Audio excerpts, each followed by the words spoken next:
Salut tout le monde! Eh bien voilà, c'est Arnoldi. Je suis de retour sur Sun Radio 96.6 FM pour une toute nouvelle émission que je suis vraiment très content de vous présenter. Elle se nomme Starsun. Starsun, alors c'est quoi Starsun? C'est une toute nouvelle émission qui sera diffusée assez aléatoirement, occasionnellement, qui vous permettra à vous, chers auditeurs, de connaître un peu plus en profondeur un producteur ou une productrice de la ville de Gérard Merveille. Et donc pour ce premier numéro, je suis ravi d'accueillir un invité d'honneur, une société, une valeur montante depuis maintenant quelques années au sein de Gérard Merveille, qui n'est autre que la Garth Brothers. Alors qui dit Garth Brothers vous dit évidemment quelqu'un de talent, un scénariste, de producteur de talent, qui est autre que Vivian Garth. Bonjour Vivian. Bonjour, ravi d'être ici.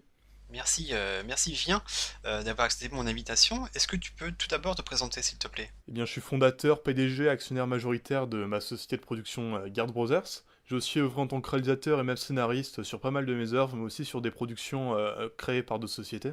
C'est vrai que la Garde en fait, est une société familiale à tout point de vue, mais c'est vrai que tu parles relativement peu de ton frère qui est Ray Gardes.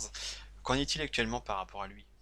Alors évidemment, Ray est beaucoup moins présent sur la scène médiatique que moi, mais c'est notamment dû au fait qu'il est beaucoup plus préoccupé par l'aspect économique de la société. Alors là où moi je vais dépenser sans compter sur certains projets, lui va essayer de modérer un peu les dépenses. Alors peut-être qu'on ne le voit pas nécessairement énormément sur les tournages ou lors des cérémonies de récompense, mais ça ne l'empêche pas d'être énormément impliqué dans la gérance de la société et surtout le maintien du budget parce qu'on est souvent un peu ric-rac de ce côté-là. Et c'est vrai que ça fait maintenant un peu plus de 10 ans, un peu plus d'une dizaine d'années que la Garde est sur le marché entre guillemets de la ville de Gérardmerveille. Et un peu plus disant, c'est vrai qu'il y a une certaine, on a pu voir, j'ai pu voir entre autres une certaine montée en puissance au niveau de tes films, de la qualité de tes films. Est-ce que tu peux expliquer pourquoi ce sujet-là de prédilection qui est la science-fiction au départ en tout cas? Parce que c'est vrai qu'après, effectivement, tu as diversifié tes sujets, tu as diversifié tes genres. Comment tout cela est venu dans ta tête, dans tes envies, tes souhaits, tes projets? Alors au départ, comme tu le dis, on faisait surtout de la science-fiction, c'était notamment par inspiration pour cultiver l'image de la société. Mais bon, la science-fiction, ça a beau être un genre très vaste qui permet énormément de possibilités, ça a quand même des limites et on s'est heurté à ces limites et on a voulu s'améliorer, on a voulu tester d'autres genres. Alors brusquement, c'est un peu... Non, c'est plutôt arrivé par à coup. On a commencé par faire quelques thrillers, quelques films un peu différents. Puis il y a eu un déclic et on s'est mis à travailler énormément beaucoup plus sur nos films, à proposer des projets à des personnes plus talentueuses et ensuite bah, on a fait que s'améliorer. Alors merci Vivien pour toutes ces informations. Alors maintenant je te propose de faire un petit truc, c'est que l'émission c'est aussi ça, ce sera donc ça l'idée de Sterson, ce sera de proposer au public une lecture orale donc d'un de tes projets favoris auquel tu tiens beaucoup et de nous le lire à l'antenne tout simplement. Alors bah, écoute, on va pas perdre de temps, je te laisse la parole et on te laisse, on va écouter ton texte dès maintenant. Bonne lecture à tous. Alors j'ai décidé de vous faire la lecture du film Green Hill qui était sorti fin 2026 pour le concours vert. Alors seulement la première partie du film parce que pour éviter que ça soit trop long. Et bah, j'espère vous intéresser un minimum, même pour ceux qui ont déjà lu ou vu le film. Donc c'est parti. Si vous demandiez à un spécialiste de vous décrire Green Hill, il vous dirait sans doute qu'il s'agit de la ville la plus tranquille du monde. Depuis près de 20 ans, pas un seul délit n'y a été commis. Faudrait-il encore trouver un spécialiste de Green Hill et faudrait-il encore qu'il n'ait pas eu vent des événements qui y sont survenus durant l'été de cette année-là? Cet été avait été le plus chaud de mémoire d'homme. Le thermostat atteint sans peine les 40 degrés et on avait rentré toutes les personnes âgées dans leur maison. On les y avait barricadées avec un peu d'eau et de quoi subsister pendant 3 mois. Les cours venaient de se terminer, les gamins gambadaient dans les rues. Depuis 20 ans, pas un seul d'entre eux n'avait cassé une vitre ou volé un vélo. Les gamins de Green Hill étaient sûrement les plus sages du monde. L'un d'entre eux est âgé de 17 ans. Il s'appelle Rob. Rob Simple. Et il sait mieux que tout le monde que ce nom de famille est la plus grosse star qu'il n'ait jamais eue. Ou du moins il le crut pendant longtemps, durant toutes ces années où ses camarades ne l'appelaient que de cette façon. Hé, Simple, on sait bien que t'es un peu simplet, mais tu pourrais essayer d'apprendre à compter autrement que sur tes doigts. Bien sûr, tout ceci n'était que mensonge. Rob était l'un des élèves les plus brillants de l'histoire de Green Hill, si ce n'est le plus brillant. Ce qui est d'ailleurs étonnant, se disait-il sans cesse, quand on voit la forte propension de consanguins dans un bled comme Green Hill. Pour un surdoué, se nommer Simple, c'était donc un comble. Quoi qu'il en soit, ce n'est pas la seule merde qui est arrivée à Rob. Il se souvenait de ce prof de maths, Monsieur Lasseur, qui avait pourri son appréciation dans le seul but qu'il soit refusé dans un lycée idyllique loin de Green Hill. Ou encore Marc, un abruti de sa classe qui se foutait de lui. Qu'importe, ce n'étaient que des êtres insignifiants. Comment des gens comme ça peuvent-ils exister? Mark, qui ne se prive pas de frapper sur son premier souffre-douleur venu. Après, ils osent dire qu'aucun délit n'est survenu en 20 ans à Green Hill. Mark était un peu plus loin devant Rob. Il était avec sa copine Lena ou un nom comme ça, une fille superficielle qui ne doit pas exprimer le moindre sentiment pour son petit ami. La nuit allait bientôt tomber et Rob savait de mémoire que le couple allait bientôt se séparer. Lena avait beau être une traînée, elle n'arrivait jamais en retard chez elle. Ensuite, Mark remonterait la rue jusque chez lui et pour cela il allait sûrement couper à travers le champ de son père, un abruti lui aussi. Lena embrassa Mark et poussa le portillon du jardin de chez elle. Rob surprit Mark à la regarder entrer, sûrement que ses formes avantageuses étaient mises en valeur par le soleil couchant. Même si Rob doutait que Mark se soit fait une réflexion aussi détaillée en battant le fessier de sa copine. Mark continua sa route comme prévu et, arrivé à côté du champ de son paternel, entreprit de le traverser. Sa maison se trouvait 200 mètres plus loin, un peu écartée du reste de Green Hill. La nuit était tombée. Rob accéléra le pas pour être le plus près possible de Mark. Il arriva dans le champ. L'autre se trouvait une vingtaine de mètres devant lui. Ils s'avancèrent tous deux. Mark ne tournait pas la tête, il avançait. Hé, Mark lança Rob avec un rictus. Celui-ci s'arrêta.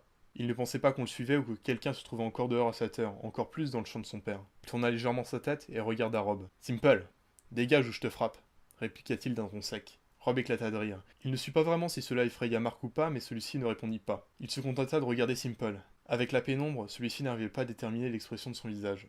C'est toi qui vas m'obéir. Déjà, tu vas commencer par te creuser un trou, juste là, sous tes pieds. Il y eut un court silence durant lequel on entendit un oiseau battre des ailes dans le bois, en contrebas du champ. Les autres habitants étaient assez loin, personne ne les verrait. Quoi? Tu te fous de ma gueule, Simple? Je te préviens, je... Il s'arrêta net lorsqu'il vit l'arme à feu dans la main de Rob. Malgré la nuit, Rob put le voir pâlir. Ça y est, il avait peur, très peur. Rob, fais pas le con, je te jure. Range ça ou j'appelle mon père, il est à la maison juste là-bas. Simple éclata de rire. Évidemment, l'argument paternel était à prévoir. Ton père, Marc? Mort, lui et ta mère. Juste avant de te filer, je les ai tués, tous les deux. Je les ai menacés, je les ai ligotés. Pour qu'ils ne crient pas, je leur ai coupé la langue. Puis je les ai tués à petit feu. Si tu oses juste pousser un petit cri comme l'a fait ta mère, il t'arrivera la même chose. Si tu veux vivre, tu vas m'obéir ou je te tire dessus et je te fais souffrir jusqu'à ce que tu pries pour rejoindre ta garce de mère. Compris? Il était pâle. Rome ne pouvait s'empêcher de sourire. Il n'avait pas tué les parents de Marc. Quoique cela aurait pu être amusant de faire passer la mort du fils pour une vengeance contre le père qui n'était pas très aimé dans le coin. Oui, c'était une idée, à développer. Pour l'heure, c'est du fils qu'il est question. Ce fils qui venait de se mettre à genoux et qui pleurait. Très bien, ta façon de te mettre à genoux devant ma personne me force à compatir. Déjà pour commencer, tu vas creuser un trou ici même, devant toi, tiens, avec tes mains. Tu vas les mettre dans la terre battue par ton feu père et tu vas la prendre, puis la déposer à côté. Quand tu trouveras que ton trou est assez gros, tu pourras arrêter, mais pas avant. Marc pleurait. Rome ne l'avait jamais vu comme ça. C'est si plaisant, la grosse brute du lycée qui se met à genoux et qui m'implore en pleurs. Mon trou? Bégaya-t-il. Oui, ton trou. Pour te cacher, parce que tu es effrayé, Marc. Creuse ton trou. Et il s'exécuta. Avec ses mains qui avaient frappé plus d'un gosse, il commença à prendre la terre et à la déposer à côté. Le trou prit forme. En 2 minutes, il était déjà assez profond pour y mettre un coup fin. C'est à ce moment qu'il s'arrêta. Il s'écroula dans son trou. Il pleura encore plus, des larmes si vraies, si réelles. Tu... tu vas me tuer? Pourquoi? Rob rigola. Oui, il allait le tuer.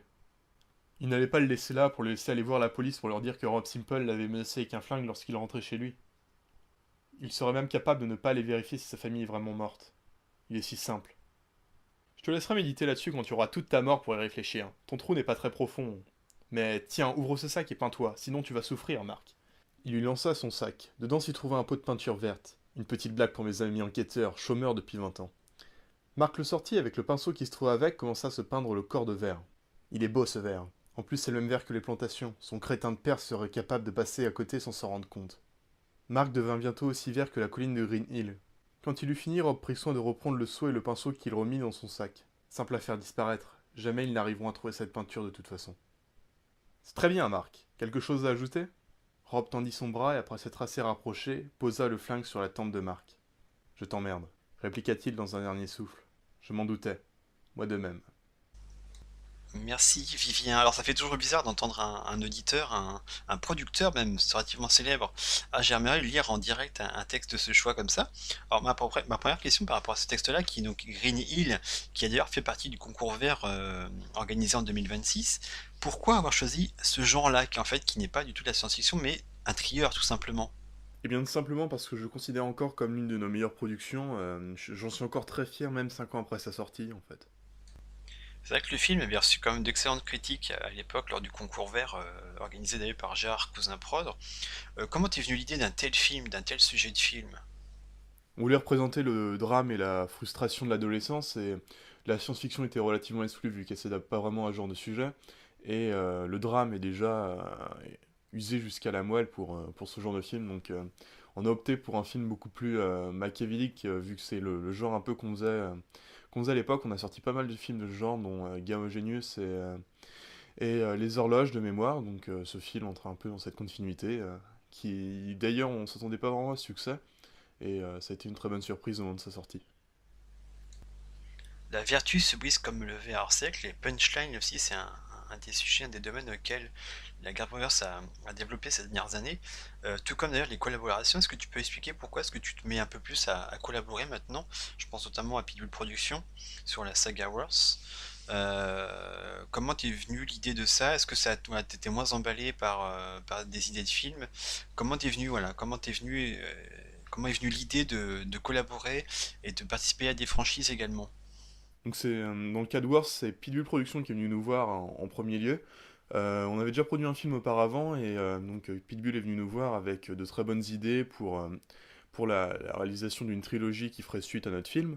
Donc on a accepté parce qu'il y a eu vraiment de très bonnes idées, comme je le dis, et on n'avait jamais vraiment collaboré avec une autre société sur des films comme ça, surtout au vu des dimensions un peu démesurables du projet, puisque les deux derniers films étaient des super prods avec un casting assez classe.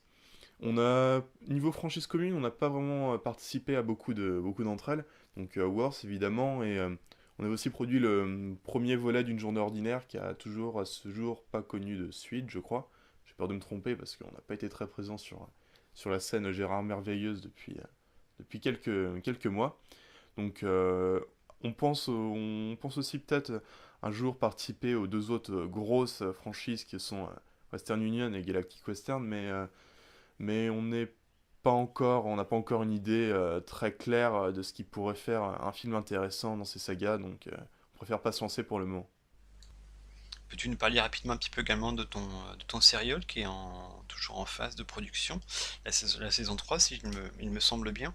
Après un monde d'acier, un monde de sang, qu'en est-il donc de cette saison 3? Est-ce que ça avance? Est-ce qu'il y a déjà une date déterminée pour la sortie de cette troisième saison du serial? Actuellement, on est en pré-production parce qu'on a eu quelques contraintes budgétaires, donc le tournage a toujours pas été lancé, même si la précédente saison est sortie il y a déjà 2 années. Mais le projet est déjà bien avancé, les scénarios sont quasi terminés, le casting est quasiment fini, donc ça devrait pas tarder à entrer en tournage. Et pas de date fixe pour l'instant, mais ça devrait pas tarder, je pense. Enfin, pour finir, c'est vrai qu'on va essayer de parler également un petit peu lors de la précédente question, un petit peu d'avenir par rapport à la société. C'est vrai que la Garde Brothers, depuis quelques années, donc, a une identité très forte au sein de Gérard Merveille, notamment sur les concours. C'est vrai que Don't Watch the Slender avait marqué son temps lors du deuxième festival international du film d'horreur de Gérard Merveille. Green Hill donc, lors du concours vert, entre autres, etc. Alors comment vois-tu un petit peu maintenant l'avenir de la société? Quels sont tes souhaits, tes envies donc toujours? Voilà, comment envisages-tu les prochaines années chez la Gas Brothers? Qu'est-ce qu'il y a, la société risque de bouger? Comment ça va se passer? Merci de ta réponse. Pas grand-chose, on avait un peu perdu notre rythme de croisière depuis quelques années, quelques mois, comme j'ai dit tout à l'heure, à Gérard Merveille. Et là, on va essayer de récupérer ce rythme en produisant pas mal de films de qualité, on espère, d'ici la fin de l'année. Et après, on verra. On fait jamais de plan trop à l'avenir, on essaye vraiment de se concentrer sur le présent en produisant des films de qualité. Ouais, bien écoute, Vivien, merci encore d'avoir accepté mon invitation pour ce premier numéro de Star Sun. J'étais vraiment été très content de te voir et de t'écouter, de t'entendre également. Et je te souhaite bonne continuation pour ta société, tout simplement, pour ton avenir, pour tes projets de films, et j'espère qu'on se reverra très bientôt. Quant à vous, auditeurs de Sun Radio, je suis ravi de vous retrouver pour un prochain numéro, et qui sait, avec un autre producteur sur les ondes. Salut à tous!